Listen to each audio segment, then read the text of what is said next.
रक्षा मंत्री राजनाथ सिंह ने लखनऊ से भर दी हुंकार, क्या होगा समाजवादी पार्टी का पलटवार। नमस्कार, मैं हूं समर्थ श्रीवास्तव और आप देख रहे हैं चुनाव आज तक।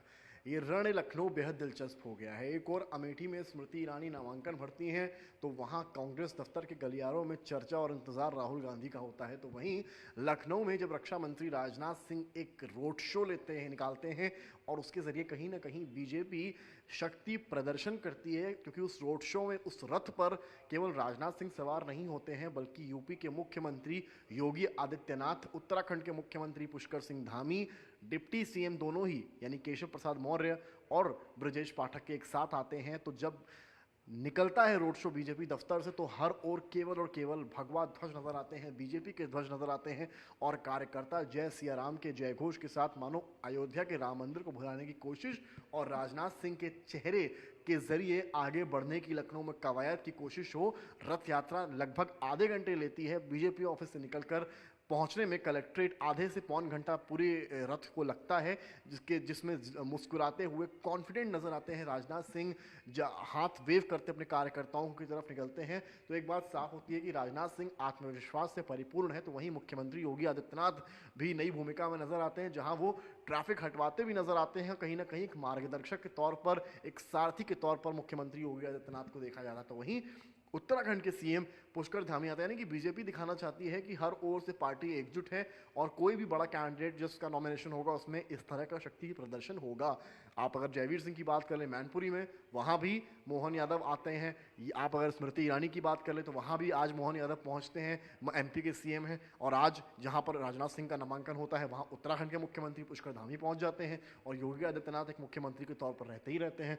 तो क्या ये जो रोड शो है, शक्ति प्रदर्शन है, क्या इसने बीजेपी को चुनाव से पहले ही बढ़त दिला ली है? शायद इसका जवाब हाँ है, क्योंकि आप अगर आम कार्यकर्ताओं से तो बात करेंगे, जो पब्लिक है, कई ऐसे अल्पसंख्यक मिले जिन्होंने ये बताया कि हम राजनाथ सिंह को वोट कर रहे हैं, हमारा वोट कमल या फिर साइकिल पर नहीं है बल्कि हमारा वोट एक चेहरे पर है।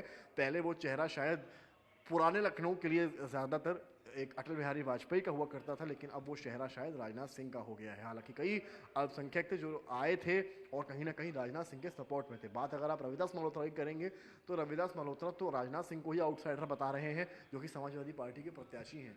रविदास मल्होत्रा का नामांकन 1 मई को होना है और उम्मीद जताई जा रही है कि अखिलेश यादव भी कहीं ना कहीं सपा के जरिए शक्ति प्रदर्शन करेंगे और रविदास मल्होत्रा को कलेक्ट्रेट ऑफिस सपा कार्यालय से ले जाने की पूरी कोशिश रहेगी। वो भी तब जब बीजेपी ने बड़े लेवल पर शक्ति प्रदर्शन लखनऊ से किया है और कहीं ना कहीं ये बताने की कोशिश की है कि बीजेपी से ज़्यादा डिसिप्लिन पार्टी कोई नहीं है, एकजुट पार्टी कोई नहीं है। जब आप एकजुटता की बात करते हैं तो आपका भारतीय जनता पार्टी सर्वोच्च नंबर पर आती है। ये बीजेपी के आला कमान ने भी दिखाने की कोशिश की है।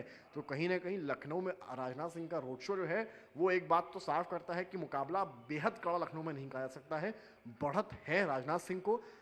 बीजेपी के तो कई नेता सुरेश खन्ना जैसे ये कहते नजर आ रहे हैं कि ये मुकाबला इस बार हार या जीत का नहीं है बल्कि वोटों के अंतर का है, कि पिछली बार के मुकाबले इस बार राजनाथ सिंह कितने अधिक मतों से यानी कितने लाखों के अंतर से रविदास मल्होत्रा या यूं कहें समाजवादी पार्टी के कैंडिडेट को लखनऊ से हराते हैं। कैमरामैन संजय के साथ समर्थ श्रीवास्तव, लखनऊ, चुनाव आज तक।